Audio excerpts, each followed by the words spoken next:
Bonjour chers amis TEFA, bonjour chez vous. Bonjour à tous nos abonnés de la rubrique Devoir de vérité. Aujourd'hui, votre serviteur Honoré Kwame Gbondo, président fondateur de la plateforme TEFA. Aujourd'hui, je me propose de traiter de deux sujets importants qui sont déjà présentés en micro-trottoir par le TEFA, notamment dans notre rubrique TEFA Times. Alors, quels sont ces sujets? C'est le sujet concernant la gratuité de l'école et aussi le sujet traitant du système sanitaire en Côte d'Ivoire. On l'a vu, lors de la survenue de cette maladie, la pandémie coronavirus, on a noté que rapidement, nos hôpitaux étaient débordés. Mais est-ce qu'avant cela, avions-nous pris les dispositions pour avoir un système sanitaire convenable? Cette maladie a mis en nu l'état de nos hôpitaux, l'état de notre propre système sanitaire. Aujourd'hui, on nous dit l'accouchement c'est gratuit. Mais vous qui me voyez, vous savez, pour avoir pratiqué les hôpitaux, que ce qui est dit et ce qui est fait, en tout cas la différence est très grande. Donc ce qui est dit et ce qui est fait,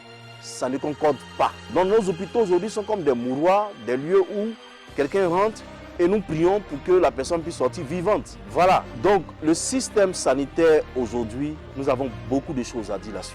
Mais nous n'allons pas nous éterniser sur les problèmes du système sanitaire. Nous allons surtout nous cantonner à donner des solutions. Parce que le système tel que nous l'avons aujourd'hui, nous pouvons l'améliorer. Notamment quand on parle du système sanitaire, vous avez affaire au bâtiment. Donc vous avez les CHR, vous avez les hôpitaux de proximité, vous avez les maternités, mais également vous avez le personnel soignant qui est composé d'abord des professeurs de médecine, des médecins, des infirmiers, sages-femmes, des aides-soignants, des techniciens de surface. C'est tout cela. En plus, vous avez le plateau de soins. Le plateau de soins, c'est les blocs opératoires, c'est les appareils d'analyse, c'est tout ceci qui fait le système sanitaire. Alors, quand on regarde, on se rend compte que depuis les bâtiments qui sont insuffisants, les hôpitaux qui sont insuffisants, nous avons également, aux côtés du personnel soignant, et également, nous manquons de médecins, nous manquons d'infirmiers et nous manquons également de sages-femmes. Et au-delà de tout cela, il y a la motivation.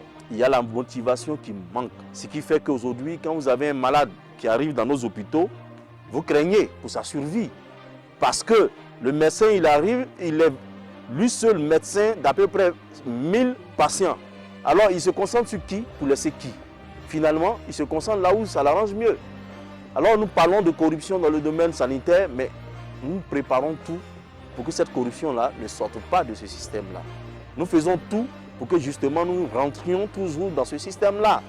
Alors, si nous voulons des Ivoiriens qui aiment leur métier, si nous voulons des sages-femmes qui sont vraiment sages, si nous voulons des infirmiers qui vouent pratiquement un culte à leur domaine, à leur métier, il faut véritablement créer suffisamment de ressources en Côte d'Ivoire et que ces ressources soient partagées efficacement et que ces médecins, le personnel soignant soient également motivés. Ça, c'est très important. Voilà. Au niveau de l'école, on nous dit l'école est gratuite. Et puis nous chantons, nous applaudissons. Et chaque jour, quand nos enfants vont à l'école, on nous dit de payer. Il faut payer COGEPS, il faut payer ceci, il faut payer cela, il faut payer frais d'inscription. J'invite les Ivoiriens à faire un flashback au niveau du passé. Faisons un flashback.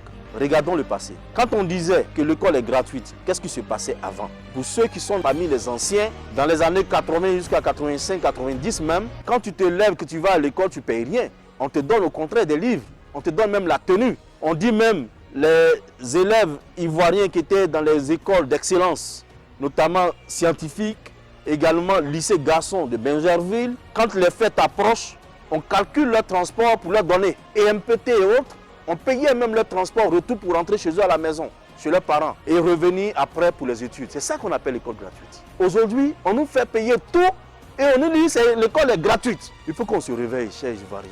L'école est gratuite et leur formule, l'école pour tous, en tout cas profite à tous, sauf aux élèves et aux parents d'élèves. Parce que c'est eux qui payent pour que certains messieurs s'assoient dans leur bureau, soient à l'aise et ils récoltent tous les bénéfices de l'école et ils disent non, nous avons une meilleure école. Regardez le niveau de formation que nous avons. Regardez le niveau de formation que nous avons. Il faut faire quelque chose. C'est pour tout cela, au niveau du TEFA, nous disons, si nous voulons préparer l'avenir, il faut déjà commencer à produire. Voilà, il ne faut pas compter sur les ressources de quelqu'un d'autre pour améliorer ton école. Parce que l'école, c'est l'avenir.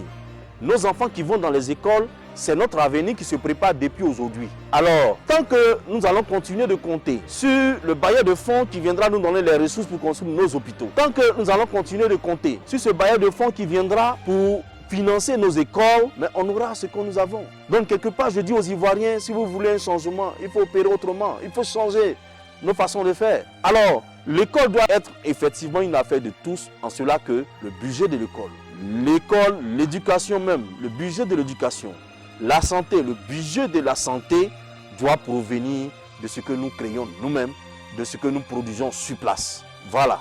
Et ce n'est pas les moyens qui nous manquent, ce n'est pas les opportunités également qui nous manquent. Voyez-vous, si nous décidons simplement de transformer même l'attiqué et que nous vendons cet attiqué seulement sur le marché chinois, cela peut nous rapporter près de 23 000 milliards de francs CFA. Sur les 23 000 milliards, prenez seulement 1 000 milliards, mettez à l'école. Vous allez avoir la meilleure école. Sur les 23 000 milliards, prenez seulement 1 000 milliards. Déposez dans le côté sanitaire chaque année.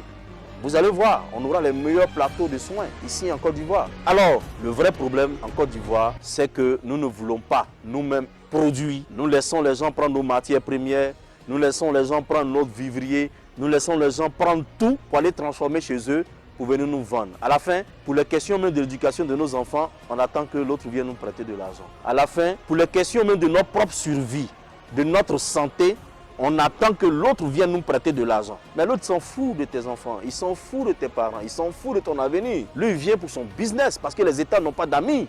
Alors, chers Ivoiriens, réveillons-nous et travaillons pour l'application de la VNC, la vision nationale commune que prône le TFA. Cette vision-là, je rappelle, recommande à tout pays africain qui veut aller au développement durable de passer à la transformation locale de toutes nos matières premières, de passer à la défiscalisation au niveau de l'impôt et de passer à la déréglementation. 3 points essentiels pour que la Côte d'Ivoire sorte des difficultés au niveau sanitaire et des difficultés au niveau de l'école et que notre école soit vraiment une école qui forme des hommes et des femmes de l'avenir.